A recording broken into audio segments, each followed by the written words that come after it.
নমস্কার বন্ধুরা, আজকেও একটা দুর্দান্ত এপিসোড অধ্যায় আপনাদের সামনে নিয়ে উপস্থিত করেছি।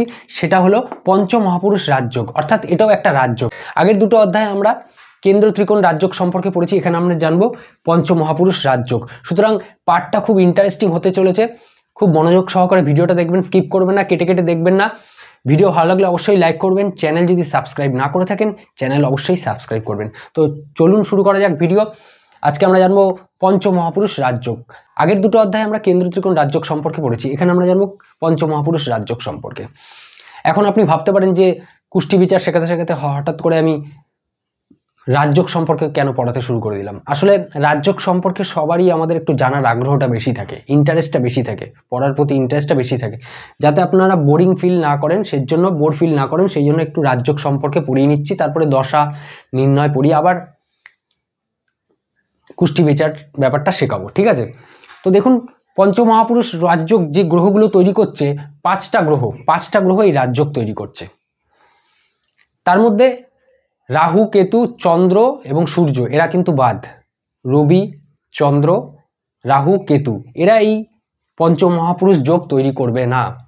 যেই গ্রহ তৈরি করবে সেটা হলো পঞ্চমহাপুরুষ যোগ কি কি দেখুন: রুচক যোগ, ভদ্রযোগ, হংসযোগ, মালব্য যোগ, শশযোগ। এই পাঁচটা যোগ, এই জন্য এটাকে বলা হয় পঞ্চমহাপুরুষ যোগ। তো এক একটা যোগ এক একটা গ্রহ তৈরি করছে। কোন গ্রহ তৈরি করছে? মঙ্গল, বুধ, বৃহস্পতি, শুক্র, শনি। রাহু, কেতু এবং সূর্য, চন্দ্র এখানে এই যোগ তৈরি করবে না। তো রুচক যোগ কে তৈরি করছে? মঙ্গল গ্রহ। ভদ্রযোগ কোন গ্রহ তৈরি করছে? বুধ। হংসযোগ তৈরি করছে বৃহস্পতি। মালব্য যোগ তৈরি করছে শুক্র। শশযোগ তৈরি করছে শনি। কোন জাতক বা জাতিকার পত্রিকায় যে কোনো এই পাঁচটা যোগের মধ্যে যে কোনো একটা যোগ যদি থেকে থাকে তাহলে সেটাকে বলা হবে পঞ্চমহাপুরুষ যোগ।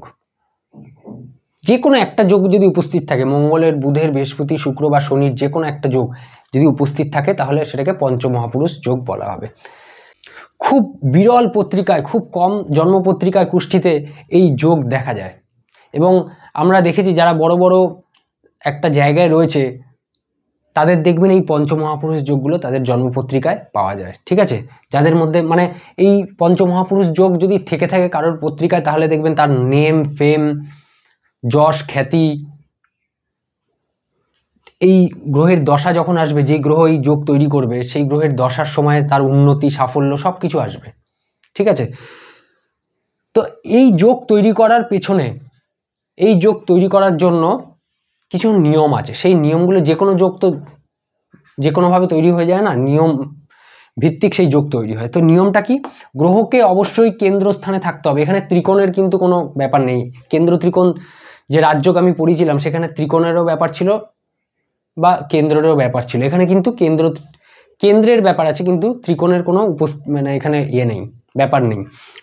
গ্রহকে অবশ্যই কেন্দ্রস্থানে থাকতে হবে। কোন গ্রহকে? যেই গ্রহগুলোকে নিয়ে আমরা এখানে আলোচনা করব, যে কোনো একটা গ্রহ অবশ্যই কেন্দ্রস্থানে থাকতে হবে। সেকেন্ড নিয়ম কি? গ্রহকে অবশ্যই স্বরাশি বা তুঙ্গ রাশিতে থাকতে হবে। গ্রহকে অবশ্যই স্বরাশি বা তুঙ্গ রাশিতে থাকতে হবে। নিজের রাশিতে বা যেই রাশিতে এই গ্রহ তুঙ্গস্থ হয় বা উচ্চ হয় সেই রাশিতে থাকতে হবে, ঠিক আছে?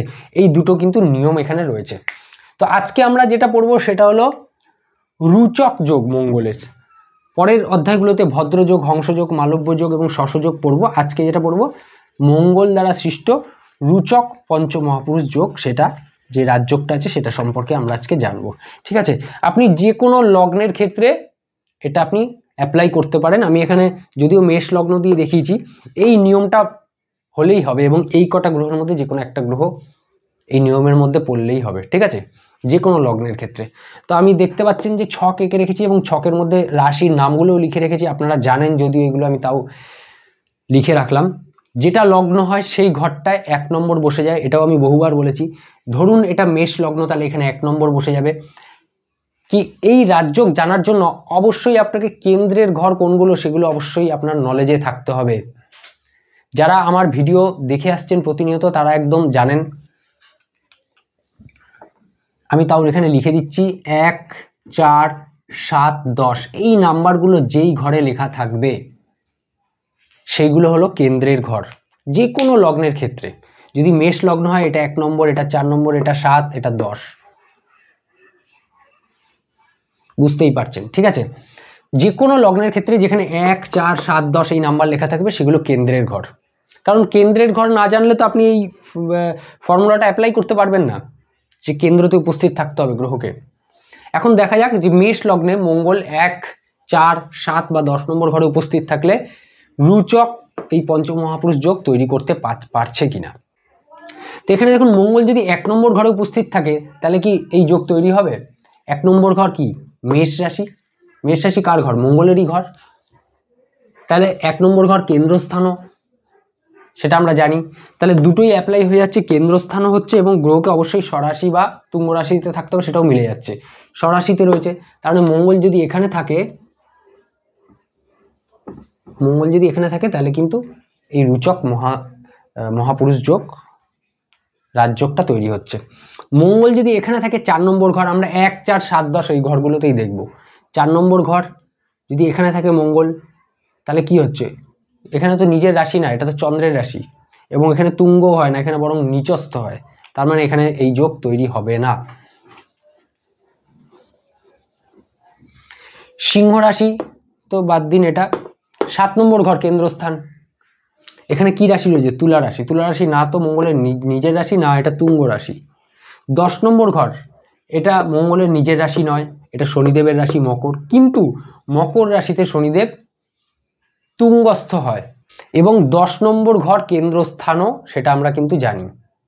তাহলে এখানে মঙ্গল কিন্তু মেষ লগ্নে এই 10 নম্বর ঘরে কিন্তু রুচক পঞ্চমহাপুরুষ রাজযোগ তৈরি করবে। একটু অন্য লগ্ন নিয়ে আমরা একটু দেখি, অন্য লগ্নের ব্যাপারটা। ধরুন আমি এখানে মেষ লগ্নর বদলে আমি ধরে নিচ্ছি অন্য কোনো লগ্ন। ঠিক মতো বুঝতে পারলে আপনি যে কোনো লগ্ন দিয়ে এটা করতে পারেন, এমন নয় যে আমি মেষ লগ্ন দিয়ে বলছি বলে আপনার বুঝতে অসুবিধা হবে। আপনি যদি ঠিকমতো অধ্যয়ন করেন যে কোনো লগ্নে আপনি এটা দেখতে পারবেন, অ্যাপ্লাই করে বুঝতে হবে জিনিসটা, মেন বিষয়বস্তুটা, সারমর্মটা যদি বুঝে যান তাহলে যে কোনো লগ্নে আপনি অ্যাপ্লাই করতে পারবেন। আমি ধরে নিচ্ছি এটা যদি বৃষ লগ্ন হতো তাহলে এখানে 1 নম্বর লেখা হয়ে যেত। আমরা বলেছি যে যেটা লগ্ন হয় সেখানে 1 নম্বর লেখা হয়ে যায়, এখানে 2 নম্বর হয়ে যেত, এটা 3, এটা 4, এটা 5, 6, 7, 8, 9, 10, 11, 12। বৃষ লগ্ন যেহেতু তাই এখানে 1 লিখলাম। কেন্দ্রস্থান কোনগুলো? 1, 4, 7, 10 যেই ঘরগুলোতে এই নাম্বারগুলো লেখা থাকবে সেগুলো হলো কেন্দ্রস্থান। মানে এটা কেন্দ্রস্থান, এটা কেন্দ্রস্থান, এটা কেন্দ্রস্থান এবং এইটা কেন্দ্রস্থান বৃষ লগ্নের জন্য। তাহলে বৃষ লগ্নে আমরা দেখে নেব যে মঙ্গল এই রুচক যোগ তৈরি করতে পারছে কিনা। 1 নম্বর ঘর বৃষ রাশি কেন্দ্রস্থান, আমরা শুধু কেন্দ্রস্থানগুলো দেখব। বৃষ রাশি শুক্রের রাশি, মঙ্গলের রাশি নয়, এবং বৃষ রাশিতে মঙ্গল তুঙ্গ হয় না।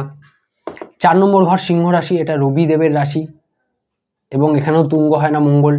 7 নম্বর ঘর বৃশ্চিক রাশি, এটা মঙ্গলের রাশি এবং কেন্দ্রস্থান। তাহলে বৃষ লগ্নে কিন্তু 7 নম্বর ঘরে যদি বসে মঙ্গল তাহলে এই রুচক পঞ্চমহাপুরুষ যোগ তৈরি করবে। 10 নম্বর ঘর চলে যাই, 10 নম্বর ঘর কুম্ভ রাশি, শনিদেবের রাশি, কিন্তু শনিদেবের কুম্ভ রাশিতে তো মঙ্গল তুঙ্গ হয় না, মকর রাশিতে হয় এবং নিজের রাশিও নয় এটা, ঠিক আছে?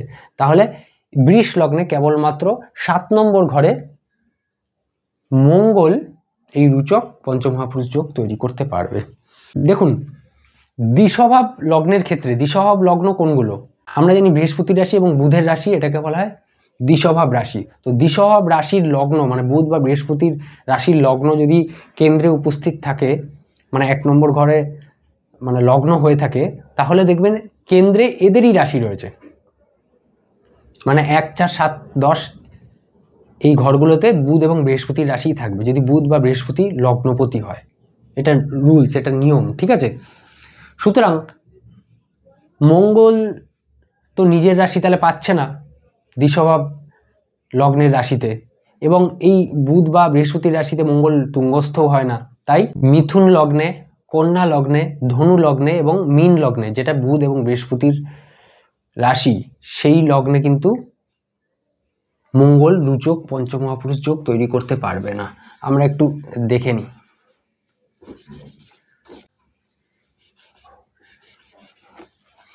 ধরুন মিথুন লগ্ন, তাহলে এখানে 1 লেখা হয়ে যাবে, 2 3 4 5 6 7 8 9, এখানে হবে 10 11 এবং 12।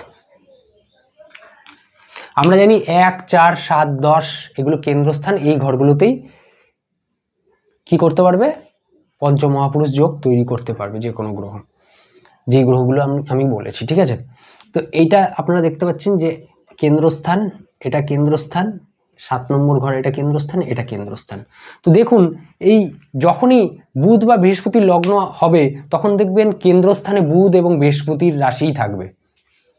দেখুন লগ্নে মিথুন বুধের রাশি, 4 নম্বর ঘরে চলে যান কন্যা বুধের রাশি, 7 নম্বর ঘরে চলে যান ধনু বৃহস্পতির রাশি, 10 নম্বর ঘরে চলে যান মীন বৃহস্পতির রাশি। আপনি এই মিথুন লগ্নের জায়গায় যদি কন্যা লগ্ন নেন তাহলেও বুধ এবং বৃহস্পতির রাশি কেন্দ্রস্থানে আসবে, যদি ধনু লগ্ন নেন তাহলেও সেম, এবং যদি মীন লগ্ন নেন তাহলেও দেখবেন কেন্দ্রস্থানে বুধ এবং বৃহস্পতির রাশি আসছে। তাহলে কেন্দ্রতে যদি বুধ আর বৃহস্পতির রাশি আসে তাহলে তো মঙ্গলের রাশি পড়লই না কেন্দ্রে, তাহলে কেন্দ্রে উপস্থিত হলে তো এই যোগ তৈরি করতে পারবে না। এবং কেন্দ্রে তো মকর রাশিও নেই যে ওখানে তুঙ্গ অবস্থায় বসে মঙ্গল এই যোগ তৈরি করতে পারবে, ঠিক আছে। তো আপনারা বুঝতে পারছেন যে দ্বিস্বভাব রাশির লগ্নে, এখন দ্বিস্বভাব রাশি কাকে বলে, মানে দ্ব্যর্থক রাশি, এগুলো চর রাশি, স্থির রাশি, এগুলো সম্পর্কে অলরেডি আমি পড়িয়েছি। আপনারা যদি সেই ভিডিও দেখতে চান তাহলে ডেসক্রিপশানে এর লিঙ্ক আমি দিয়ে দেবো, বা আই বাটনে আপনারা দেখতে পারবেন। তো এখন আমি আর একটা লগ্ন দিয়ে একটু দেখাই, সিংহ লগ্ন দিয়ে একটু দেখিয়ে দিই।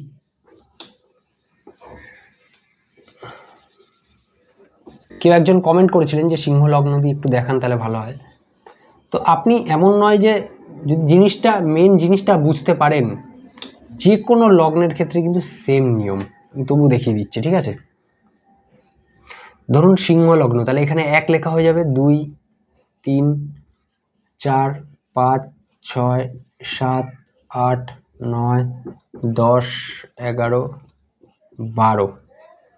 আমরা দেখে নেব 1 4 7 10 এই ঘরগুলো কেন্দ্র ঘর, এগুলোতে মঙ্গল এই যোগ তৈরি করতে পারছে কিনা। এটা 1 নম্বর, 4 নম্বর, 7 নম্বর, 10 নম্বর। দেখুন 1 নম্বর ঘর সিংহ রাশি, মঙ্গলের রাশি নয়, বা এখানে তুঙ্গ হয় না।